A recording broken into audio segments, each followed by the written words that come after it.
¿Cómo están mis estimados acosadores? Hoy toca el turno de hablar de este libro, Subir a respirar, del autor George Orwell. George Orwell. Subir a respirar, publicada en 1939. Algo curioso de este libro es que yo nunca lo había leído, es la primera vez que lo leo. Y pues aquí dice, aquí está el embrión de 1984, también el de Rebelión en la Granja. No muchas novelas albergan las semillas de dos clásicos y ofrecen una lectura tan rica por sí mismas. Entonces, para los que ya hayan leído 1984 y Rebelión en la Granja, leer la manera en la que te quieren vender este libro suena como, ay cabrón, casi casi que te lo venden como diciendo 1984, el origen o algo así, como que se siente más como si estuvieran desesperados en querer ligar la demás obra de Orwell a 1984 y Rebelión en la Granja. Como que sí, ya sabemos que él es el autor de esos dos grandes clásicos, pero pues dejen a sus demás obras funcionar por sí mismas y también lo quieren describir como que de anticipación política, como que también nos dice que George Orwell pudo predecir lo que iba a ocurrir en la Segunda Guerra Mundial, pero pues santo cielo, este libro salió en 1939, ya creo que todos sabían para dónde iban las cosas y George Orwell pues simplemente lo escribió a forma de novela diciendo que todo se iba a ir al jodido traste y no nada más él, sino que muchas otras personas, no necesariamente gente de literatura, no necesariamente gente experta en política, ya sabían que todo se iba a ir al jodido traste. Para cuando él estaba escribiendo este libro, pues ya Hitler era muy bien conocido, ya los judíos estaban siendo llevados a campos de concentración, ya todos en Inglaterra se estaban preparando para que en cualquier momento cayera una bomba. Entonces el decir que George Orwell predijo lo que iba a suceder en la Segunda Guerra Mundial, honestamente siento como que es exagerar las cosas y nada más quererlo vender ligado a 1984 y Rebelión en la Granja. Pero bueno, pues el libro más que nada es como un libro de crecimiento. Seguimos a nuestro protagonista que es George Browning, que pues, es un hombre de cuarentón, tiene 45 años, está atrapado en un trabajo que si bien no le aburre y no lo odia, tampoco le genera satisfacción alguna. También tiene una esposa a la que odia y unos hijos muy odiosos y pues él se siente nostálgico con respecto a su pasado y pues de alguna manera su esposa siempre está estresada por el dinero que tienen que gastar, entonces él tiene la suerte de obtener un poco de dinero extra y decidió ocultárselo a su familia para él poder ir a visitar el lugar en el que había crecido desde que era niño, pero pues descubre que ese lugar ya ha cambiado completamente al grado de que ya parece algo completamente distinto de lo que él conoció cuando era niño. Ahora, cuando empecé a leer eso me sentí un poco decepcionado porque me recordó a otra historia llamada El derecho a una respuesta del autor Anthony Burgess, que también trata acerca de un hombre que decide visitar el lugar en el que creció desde que era niño nada más para darse cuenta de que ya las cosas han cambiado y hay un tipo de choque cultural. Entonces, pues el derecho a una respuesta, si bien no me aburrió, tampoco lo disfruté y pues más o menos yo sentí que iba por ese camino. Además de que uh, la esencia de este libro es que está compuesto de un montón de flashbacks que el personaje va teniendo. Entonces vamos sabiendo cómo fue que pasó su niñez, su adolescencia y también cómo empezó a entrar en su etapa adulta. Entonces yo dije, santo cielo, es una novela de crecimiento, es una novela de cómo pasa una criatura de ser un niño a convertirse en un hombre y yo no soy muy fanático de esas historias. Al principio cuando las empecé a leer como que sí eran algo interesantes, pero cuando me fui topando con otras historias que también tratan acerca del crecimiento de un niño que se transforma en un hombre, siento que todas son lo mismo, varían en respecto a las experiencias que nos escribe cada autor, pero a fin de cuentas, pues para mí todas son lo mismo y honestamente no soy muy fanático de ese tipo de crisis existencial y cómo se lo quieren tomar a filosofía. En ese aspecto entonces prefiero leer un libro meramente que ya toque de lleno esa filosofía en vez de estar pasando por una novela y un personaje que nada más se la pasa así. Entonces pero pues George Orwell lo hace de a su manera, o sea, es un personaje completamente cínico aquí, es un personaje que ya de antemano nos está diciendo que odia a su esposa, inclusive ha tenido fantasías en donde la asesina, pero el hombre no se atrevería a hacer eso. También me agrada cómo describe a sus hijos como pinches escuincles que ya no lo soporta, que nada más lo están castre y castre y me agrada mucho eso. Además, ahorita que acabo de mencionar esto de que te lo quieren vender como que George Orwell pudo predecir lo que iba a suceder en la Segunda Guerra Mundial, pero pues verdaderamente no es así, porque muchas otras personas ya también se imaginaban la mierda que iba a ocurrir una vez que estallara la Segunda Guerra Mundial, porque pues ya estaban a unos pasos de que estallara el conflicto. Entonces, pues aquí George Orwell como que también nos dice, no soy el único que está pensando así, porque pues este personaje de George Browning, cuando sale de su casa y va para su trabajo, empieza a ver a todas las demás personas y él empieza a reflexionar acerca de su vida en el punto en el que él está atrapado y que no siente satisfacción alguna por el tipo de vida que tiene, pero admite que podría ser algo mucho peor. Aún así se siente atrapado en una sociedad que nada más lo está aburriendo de sí mismo y lo aburre de la vida misma. Pero él piensa, no puedo ser el único hombre que está pensando así. De seguro muchos de mis vecinos, de muchas de las personas que me encuentro en el transporte camino al trabajo también están pensando lo mismo, solo que yo no lo sé porque ellos se ven igual que yo. Pues nuestra cara no es un reflejo de los pensamientos que tenemos, ¿no? Muchas veces cuando vamos hacia el trabajo o hacia la escuela podemos tener unos pensamientos muy intensos, pero nuestro rostro no lo refleja. Entonces, me agrada que George Orwell piense así, como que no puedo ser el único, como que muchas personas están pensando como yo, como que no soy especial. Puede que piense que mis pensamientos son únicos, pero al mismo tiempo hay muchas otras miles de personas en todo el mundo que están teniendo este mismo tipo de pensamiento que yo tengo. Entonces eso me parece muy agradable con respecto a este autor, que él no se considera especial de ninguna manera, simplemente sabe que las personas por lo general se guardan sus pensamientos y no dejan que su rostro los refleje. Entonces es algo que me gustó en este libro. Aún así creo que hay muchas partes que sí me parecieron un poco tediosas, y sobre todo si eres alguien que no se ha topado con este libro y lo ves y te llama la atención como te lo ponen, de que este es el embrión de 1984 y Rebelión en la Granja, pues probablemente te vayas a aburrir, porque no es tan frío, no es tan impactante como esos otros libros. Santo cielo, ni siquiera le llega a los talones a Días de Birmania. Pero pues vale por sí mismo, ¿no? Si no lo publicitaran tanto así como diciendo aquí está el origen de 1984 y Rebelión en la Granja, tal vez pueda funcionar mejor este libro. Pero pues sí, supongo que a muchos lectores que los tome por sorpresa y que esperen leer algo que esté relacionado más directamente a esos otros dos libros de Orwell, pues sí se van a decepcionar y hasta se van a aburrir, porque este libro, a pesar de que también te lo venden como anticipación política, pues la anticipación política verdaderamente nada más es el mínimo. De repente sí habla acerca de la guerra, habla acerca de los futuros conflictos que se avecinan, pero más que nada se centra en el pasado de este personaje y de cómo han cambiado tanto las cosas. Por ejemplo, una gran parte del libro nos habla acerca de que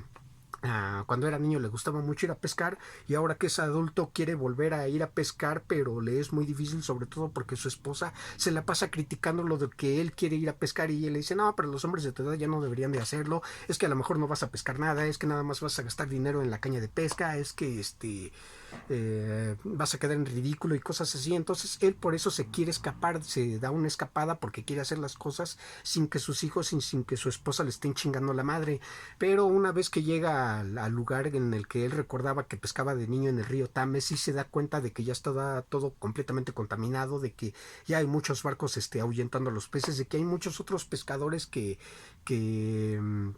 pues de la gente que llegó a vivir, porque en el pueblo en el que vivía ya se extendió, ya no es un pueblo, ya es una ciudad. Entonces pues el río ya está muy contaminado, ya se ve muy brilloso del aceite de los barcos, de las lanchas que están ahí. Entonces él se decepciona y simplemente ya no va a pescar, dice, no tiene caso, el lugar en el que yo crecí ya no existe, aquí está el río, aquí está el mismo lugar, pero ya no existe, el agua ya no es la misma, el terreno ya no es el mismo. O sea, a pesar de que es el mismo lugar en el que crecí, ya no es el mismo. Entonces, pues es parte de la melancolía que este hombre siente. Y otra cosa que también me pareció interesante es que siempre que nos está describiendo estos escenarios en los que creció cuando era niño y adolescente, no lo hace queriéndolo romantizar, no lo describe como que sus ojos infantiles lo veían como si fuera el paraíso, un oasis, o fuera la mejor experiencia del mundo, sino que las anécdotas que nos está contando son,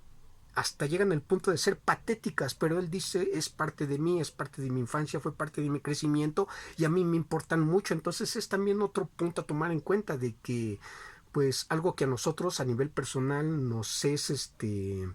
de suma importancia, verdaderamente para el resto de las personas no importa absolutamente nada. Lo que es muy importante para un solo individuo verdaderamente no es nada para el resto de las personas, ni siquiera para las mismas personas que crecieron junto con ese mismo individuo en ese mismo lugar, porque cada persona es diferente, cada persona tiene un punto de vista distinto y cada persona tuvo unas experiencias distintas. Algunas personas tal vez en ese río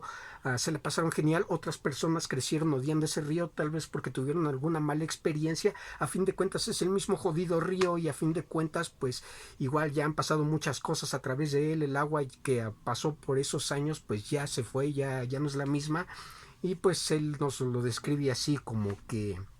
ni siquiera lo piensa como una infancia idealizada, sino que él simplemente la recuerda como pequeñas cosas en las que él ni siquiera era muy bueno, pero que disfrutaba hacer y que quiere volver a experimentar, pero se da cuenta de que aunque ya compró el equipo y todo para volverlo a poner en práctica, ya no lo disfruta mucho. Y eso me puso a pensar que creo que yo también estoy pasando por algo. De hecho, me alegra mucho haberme topado con este libro en este punto de mi vida, porque sí me puso a reflexionar de ciertas cosas. No tanto, pero pues sí, ¿no? Por ejemplo, yo luego siento mucha nostalgia por los videojuegos, por esos videojuegos con los que yo crecí jugando en las maquinitas, cuando me escapaba y me iba de pinta y todo eso, y hasta yo le robaba el dinero a mis papás del cambio de los mandados para poderme ir de pinche vago. Pues hoy en día, a pesar de que puedo conseguir esos juegos, y de hecho aquí tengo algunos y luego todavía me pongo a jugarlos, ya no me divierten, ya no los disfruto. De hecho, llega el punto en el que ya me siento aburrido y simplemente los quito. Y yo pienso, carajo, pues es el mismo jodido juego, ¿por qué ya no me divierte tanto? Bueno, ya he crecido, ya he pasado por otras cosas, pero pues el juego se sigue sintiendo como lo mismo. A fin de cuentas, ya me puse a reflexionar y pienso, creo que no era tanto el juego, creo que era más que nada porque era un juego que yo jugaba con mis amigos, entonces era un juego que yo tenía compartido, entonces jugarlo solo pues claro que me va a aburrir porque ya no estoy echando desmadre con otros compañeros, sino que ya lo estoy haciendo solo, ya no estoy compartiendo esta felicidad con otras personas y pues de alguna manera pues ya no es lo mismo, ¿no? Igual películas, igual con caricaturas, tengo películas con las que yo crecí desde que era niño, tengo caricaturas con las cuales yo crecí desde que era niño y cuando las veo, si bien todavía las sigo disfrutando, ya no las disfruto a ese nivel en la que yo las disfrutaba cuando era niño y era porque yo las compartía con mis amigos, era porque yo las compartía con todos ellos y podíamos reírnos, podíamos platicar de eso y verlas una y otra vez en VHS. Entonces pues creo que así es como también lo que nos trata de describir George Orwell, que podemos volver a hacer las mismas cosas que hacíamos cuando éramos jóvenes, pero obviamente el nivel de disfrute ya no va a ser el mismo porque el entorno ya no es el mismo. Entonces pues falta algún elemento, ya no se va a sentir como una misma experiencia y al contrario va a ser desilusionante. Y de hecho el mismo personaje como que dice, de haber sabido que iba a ser así de irritante, nunca hubiera intentado volver a pescar porque los buenos recuerdos que tenía de la pesca ahora ya se arruinaron por esta mala experiencia de querer volver a pescar y darme cuenta de lo decepcionante que fue volver a tratar de revivir eso. Entonces, carajo. Yo creo que pues alguien muy joven que lea este libro, yo creo que sí se va a aburrir mucho porque pues no va a comprender muchas cosas, pero pues alguien que ya esté finalizando en sus 30, que ya esté entrando a los 40 y eso, pues yo creo que sí va a encontrar una lectura bastante dinámica hasta cierto punto, porque como ya lo dije también llega el punto en el que como que se hace un poco aburrido, pero más que nada porque yo no soy fan de este tipo de novelas de crecimiento. Entonces cuando empieza a hablar acerca de la Primera Guerra Mundial, que este personaje participó, yo como que dije, ay, ahorita va a contar algo trágico, pero para sorpresa mía no fue así. De hecho, cuando cuenta que quedó herido durante la guerra, no lo hace de una manera melodramática o algo así. Es como el chingado Forrest Gump, que parece que no entiende bien las cosas que están sucediendo y simplemente las cuenta como algo que pasó, como si fuera cualquier cosa, ¿no? Ah, y la manera en la que termina este libro, santo cielo, es bastante cómica, me hizo reír, me imaginé que terminó como si fuera una caricatura, cuando la pantalla se empieza a poner toda negra y nada más queda un círculo rodeando el rostro del protagonista, ¿no? No sé, me pareció muy graciosa, me pareció muy simpática y viniendo de la pluma de George Orwell me pareció hasta agradable. Y es que ya en otro de mis videos donde hablé de los libros de George Orwell, hablé de 1984, Rebelión en la Granja y Días de Birmania, pues me refería a esos libros como que son golpes de realidad, como que se sienten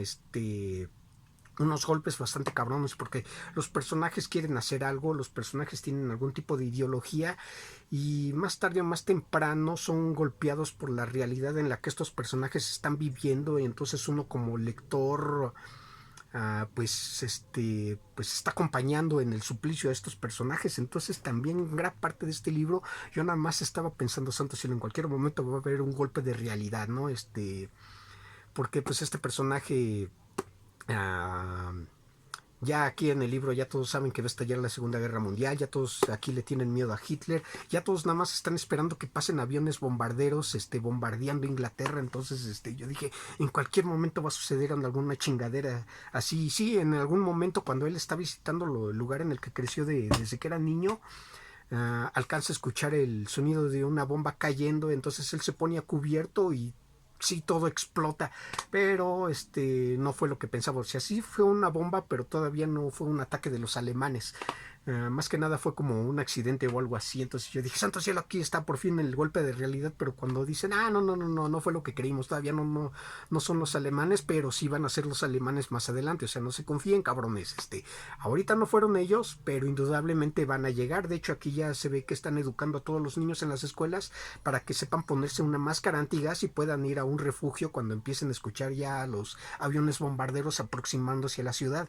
Entonces, pues nuevamente, tanto así decir que George Orwell pudo predecir la Segunda Guerra Mundial, pues no, porque aquí el conflicto, pues ya estaba más que nada ya estaba en avance. Ya nada más era cosa de esperar a que la mierda salpicara por todos lados, porque indudablemente así iba a pasar. Entonces, pues creo que sí exageraron un poco aquí en la descripción del libro, ¿no? Pero eso no le quita mérito, es bastante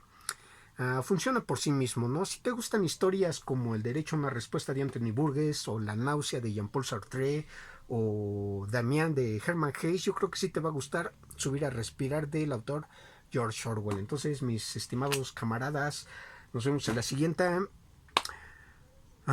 Prepárense para la siguiente guerra que se aproxima.